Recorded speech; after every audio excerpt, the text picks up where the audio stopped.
Spoilers ahead. Watch out, and take care. The movie begins with Mykola Vornenko, a mathematician, physicist and ecologist, bicycling away from his pregnant wife, Nastya, on his way to work. They dwell on a 2-hectare property in Ukraine's Donbas region, in a fairly calm place. They are regarded as the area's first eco-settlers. Mykola parks his bike, and walks to the school where he teaches.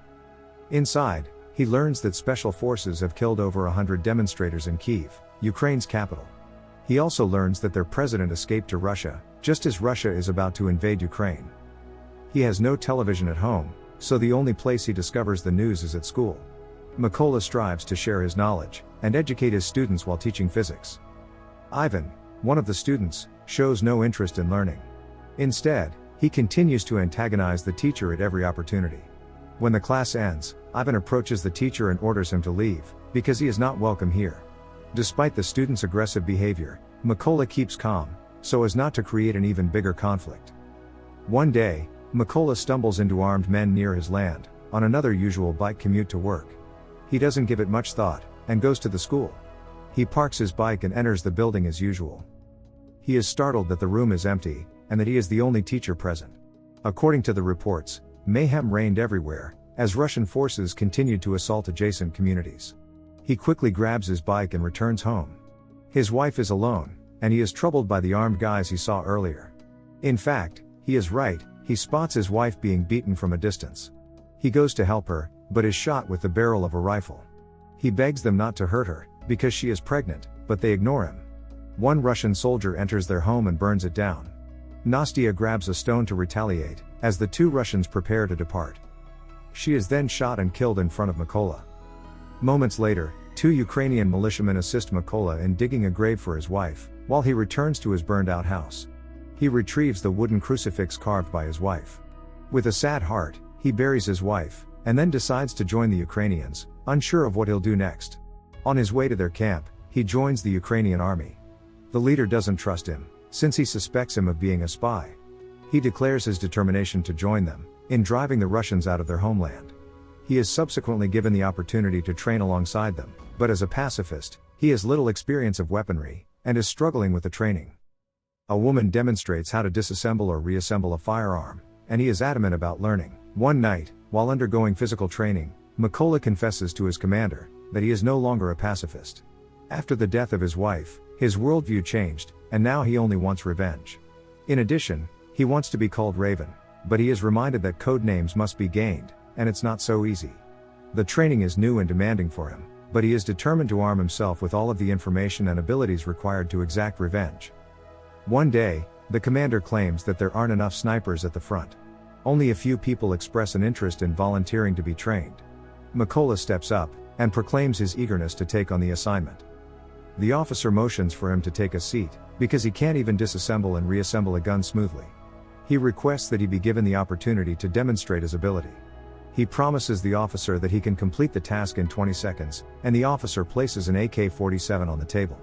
To everyone's surprise, Mykola blindfolds himself, and begins disassembling the rifle. He effortlessly assembles the components, and it took him just 18 seconds. This time, instead of laughter, he receives applause, and the others start calling him Raven. He admits to having received sniper training. He is astonished to receive a different rifle than the other students during training. He can't understand why he doesn't have the same weapon.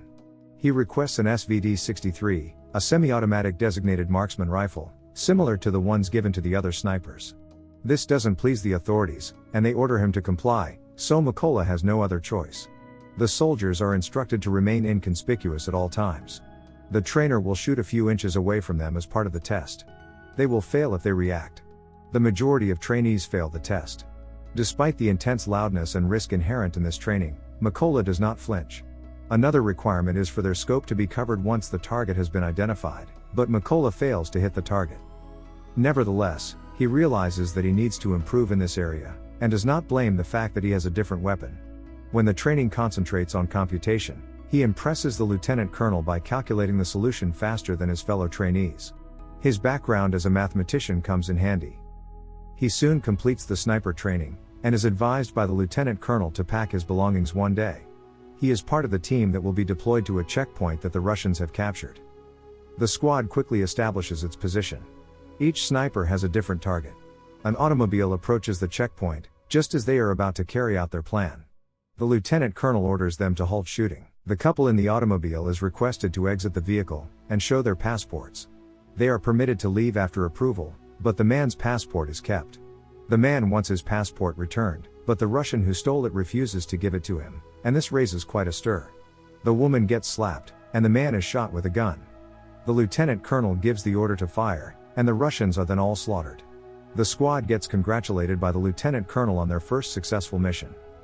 Mykola searches for his pals and fellow trainees when they return to their command station, but finds out that they are on a separate mission. Later, he learns that one of them was savagely murdered by a sniper. The squad is dispatched on another mission the next day. Explosives are placed, and the trigger is hidden behind a leaf. Mykola is astonished to see his former student among the Russians as they approach.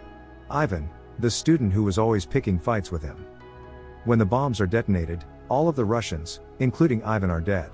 The lieutenant colonel assures Mykola that Ivan made his decision. The lieutenant colonel grabs a snapshot of his family while resting, and Mykola asks to take a look at it. The officer informs him that his two girls are unaware of the nature of his profession. The only one who knows about this is his beloved wife. The two little girls think he's on a business trip. Then, the lieutenant colonel spots the cross Mykola is carrying.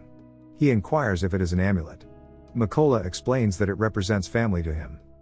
While the snipers are in position, Ukrainian forces secure the trenches along the boundary. It's only a matter of time before Russian troops arrive.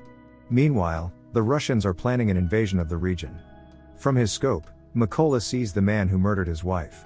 He requests permission to shoot from the lieutenant colonel, but he is ordered to wait. He requests permission once more, since he is 100% sure to hit the target. He's far too eager to go for it right now.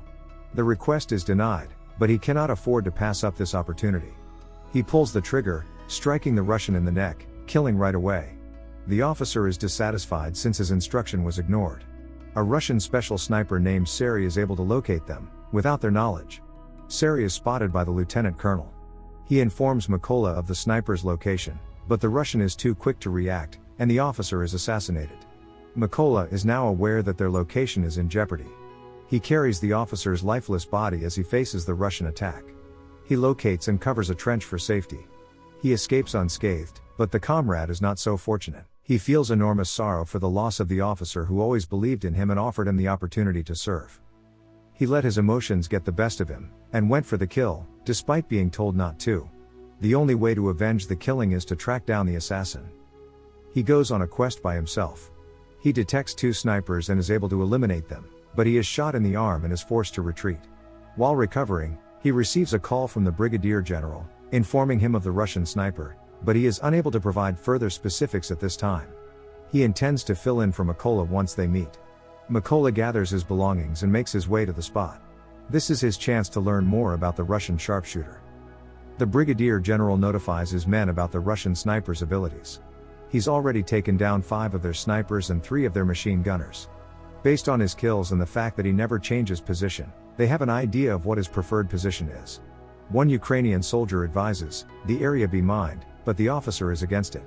Mykola reveals that the sniper's hideout has chlorine storage, and employing explosives to kill him could cause environmental problems. Next, soldiers receive specific orders. The officer states that Mykola is to climb the building, and kill the Russian sniper once the targets on the second floor have been eliminated. Finally, the team is sent to the destination to begin the mission. All snipers are ready to launch an attack. After creeping near the target region, Mykola certifies that he is in place. He sneaks up behind 2 Russians, and immediately kills both of them. One of the 2 was the same individual that raided his house. The other snipers lock onto their targets, and wait for the signal to fire. After doing a countdown to shoot at the same precise time, they manage to wipe out their targets. Sari notices that his lookouts are no longer reporting back. He steps away from his post to see what's going on outside. Another Russian sniper leaves his post to investigate, as there appears to be a communication problem. They had no idea that Mykola is closing in on them, and waiting for the right opportunity to fire both of them. Outside, Sari examines one of the snipers, but he seems to have remained in place. But he is astonished to learn that the sniper was killed after he turned him around. He immediately calls for help through the radio, and is told that the team will arrive in 10 minutes. Sari returns to his position, and refocuses his gaze on his scope. he notices a wooden crucifix close by. Makola then jumps on his back, and stabs him in the neck before he can react. The other enemy sniper returns to his place. When he does, a grenade detonates, killing him as well. A little later, the rescue team that Sari called approaches. Sari receives a radio communication from a Russian officer. Makola answers, and informs him that they would be held accountable for what they did to Crimea, another area occupied by the Russians. Makola then murders the commander with the sniper. Russian soldiers emerge from the trucks, but they are no match for the Ukrainian snipers, who are well positioned to eliminate them all. When the smoke clears, Makola returns to his home, and visits his wife's grave. While his mission to avenge her death has been completed, his work is not done. The end. Thank you for watching. Subscribe if you'd like to see more videos like this. Turn on the notifications, and leave a like to help the channel out.